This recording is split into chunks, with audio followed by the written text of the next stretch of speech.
Hey traders, Nick Shaheen here looking at AT&T. I had a question, so I figured I'd give it a cover. Alright, so this is a daily chart. Let me double check that the span is 1 year. Yes, indeed, it is 1 year. So if someone were to ask me, is this a good place to buy it? Or exactly the question came, is it going up or down?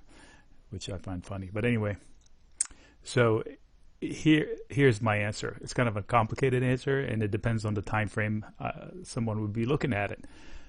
So this right here is not an obvious point of entry, but it does have a few setups, and let me try to go through all those setups.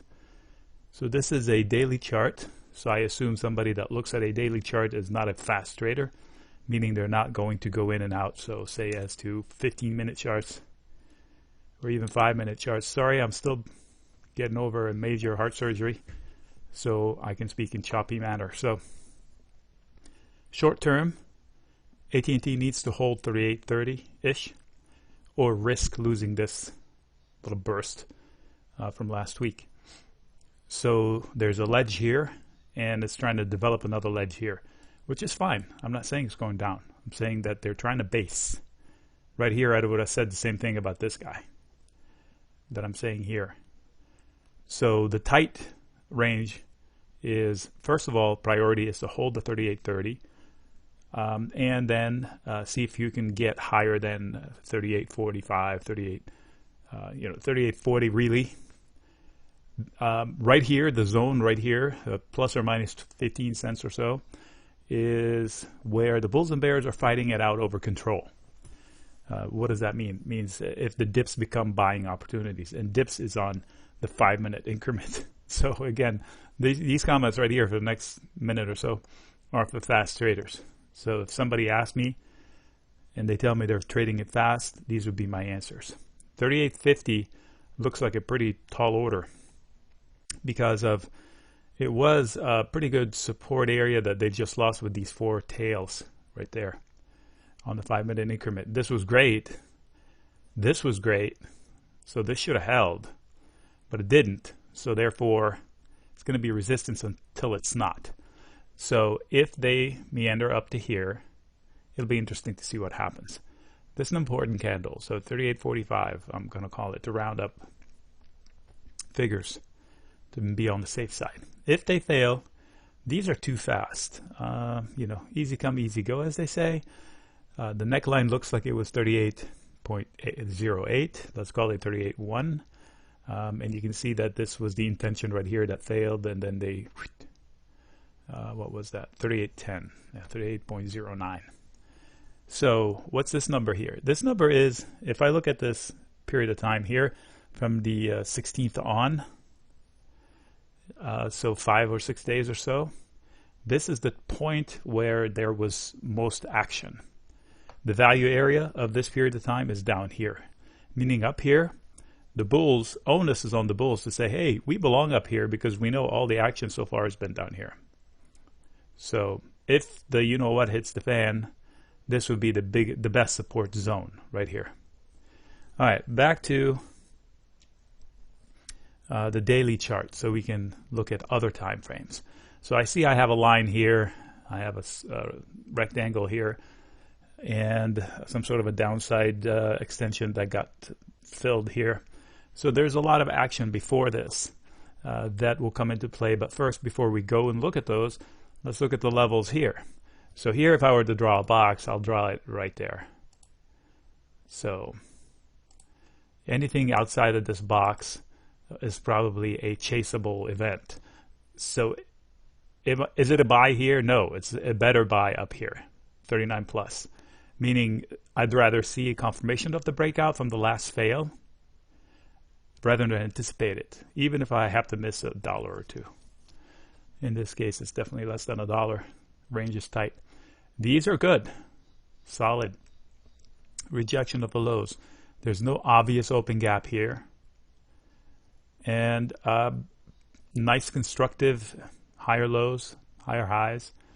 This is a little too fast, but it had time to, they had time to chew on it. So this box is important. What's the below? So 36.40 to 39.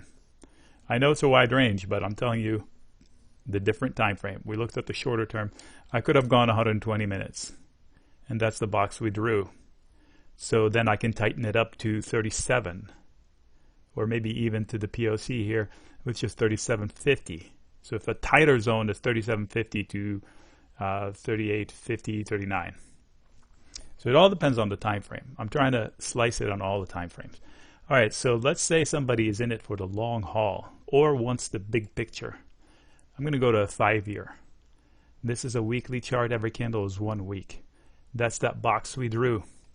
Interesting. Okay, so let me make this lighter so we can see it. I am foggy, so anyway, never mind. I wanted to show you this candle right here, so I'll zoom in on it like this. This candle right here. That's a whole week. And look how indecisive it was. They opened here and they closed here. But in between, they tried to rally all the way up to here. They tried to sell it all the way down to here. So this is called a doji. Look how many of these there are in this box. That's complete indecision. This is not a doji. This is the opposite of a doji. But the rest are all dojis at one point or another. This is almost a perfect doji, meaning it's right in the middle of the range. I think they call it a rickshaw of sorts. Basically, there's complete indecision in the market. They said, you know what? Let's open. Let's rally. I hate it. Let's sell it. You know what? I don't know. Let's just close it where it was. That's why it's indecision. The next week, same thing. They opened here. Let's sell it. I hate it. No, wait. You know what? That was pretty damn good. And then they couldn't go through and say, all right, let's close it almost exactly where we opened it. Same, and then suddenly 2 weeks ago, boom, up. And this week, they're chewing on it. That's why I watch the range, and I can tighten up the range to be, somewhere around here, 38 and up, too. Okay, so this is the weekly cluster. And if I look left, let me mark it up. I don't know what I have on here, so hold on for a second.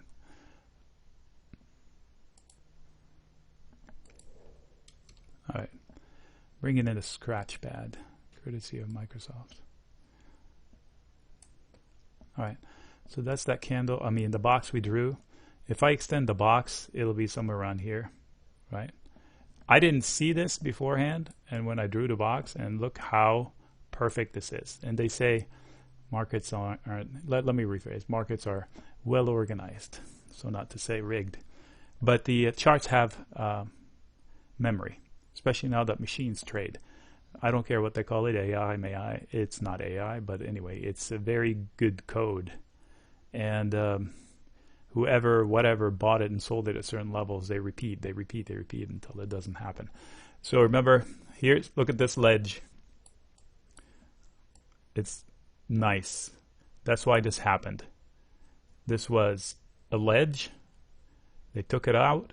They came back and they proved it was support. Now they can use it as support. They need to do the same right here. Same exact thing that happened right here needs to happen here. That's a ledge. That's why I said it's not an obvious point of entry until they go above it. So ideally, I want to see this happen, come back to it, and give me a few candles like these to say, you know what, we can use it as forward support. So we can do more damage up top. Here's another ledge, same thing. Okay, so you take it one level at a time. But that box I just drew freehand on the 1 hour, on the daily chart, and now this is the weekly chart, and look how perfect it lines up. Look at this cluster. That was the ledge, kind of. And this, that's not a coincidence, neither is this. Okay, and I bet you anything, if I extend it out, we'll see the same thing. But before I do that, look at this.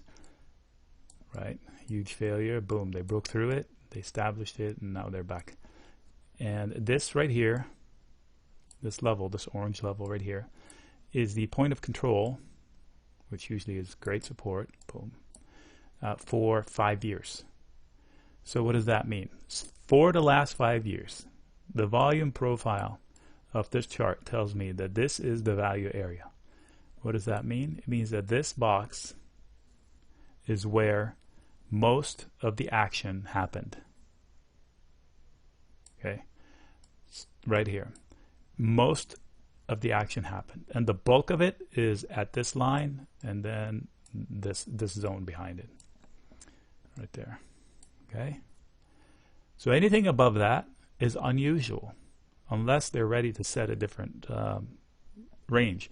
What does that mean? When you come up to it, it's usually hard to get above this area, but once you get above this area and you consolidate above it, then becomes nice footing.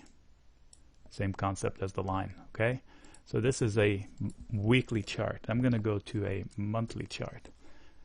I just changed it. Every candle now went from 1 week to 1 month. That's that box I just drew. Extend that box.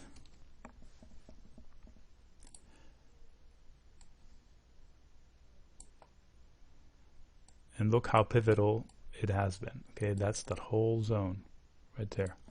If I go up here and look at that, if I extend it right there, look at these monthly candles right here. That's the close of these monthly candles. That was the ledge right here. Boom. And Fibonacci people, here's an extension. Eyeball, isn't that about 50%? Right here, half of this. And then here's our boom, ABC people. So there's a little bit of everything for everyone. And this base is buyable. What does that mean? If AT&T stock falls into here, I get courage to start selling puts and put spreads. Depends on my style of trading. I'm going to extend this more than, let's go to a quarter. There. So that's AT&T from 1980 something. All right, so look at this cluster right here. So if I were to, like, who sold it down here at 26 last October? I can't imagine what kind of decision-making process forces you to sell AT&T down here. This is insane. All right, so if you're looking, you know, had I done, if I did this video at that point in time, I would have said, I'm selling puts to anybody who wants to buy them. This cluster and this cluster should be bulletproof. And usually on bad days, in periods of time like this, these puts will be, you know, on fire. I did this with Apple before the split when it was at 93 and somebody called it for 75 or something. I sold the $65 put and the $60 put, and I collected over $1. Can't remember the exact number. Somebody paid me over $1 to buy a $60 and a $65 put for Apple. That was insane for about 6 months period of time. That was a gift. So anytime this happens, that would be the trade. So here, to answer the question, is it a buy? I don't know. It's not an obvious buy.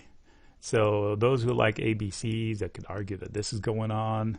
If not, it's definitely not a buy for me yet until I see why has it failed so many times up here. So onus is on the bulls to get over it. I mean, I call this a failure too. Yeah, it got higher, but it got eventually smacked down. Remember, this is every candle is a quarter. So slow chart right here. But this is the helicopter view on AT&T. So what did we do here? Somebody asked me, is AT&T going up or down? First of all, no one can tell you that. I can tell you if it's an obvious point of entry or not, and it's definitely not. But if you are trading fast, and if somebody's trading on, say, 10 minutes or 5 minutes, then there are plenty of trading opportunities. It depends on your time frame. This range is tightening into a pinpoint. A move is coming. That would be my answer on a 10-minute chart. Same, obviously, for the 5-minute chart. So I would set an alert here and set an alert here and then trade accordingly. If this breaks down, it's going to come down to here. But I'm not that type of trader, but I can comment on it. All right, Nick signing out. If you have any questions, let me know.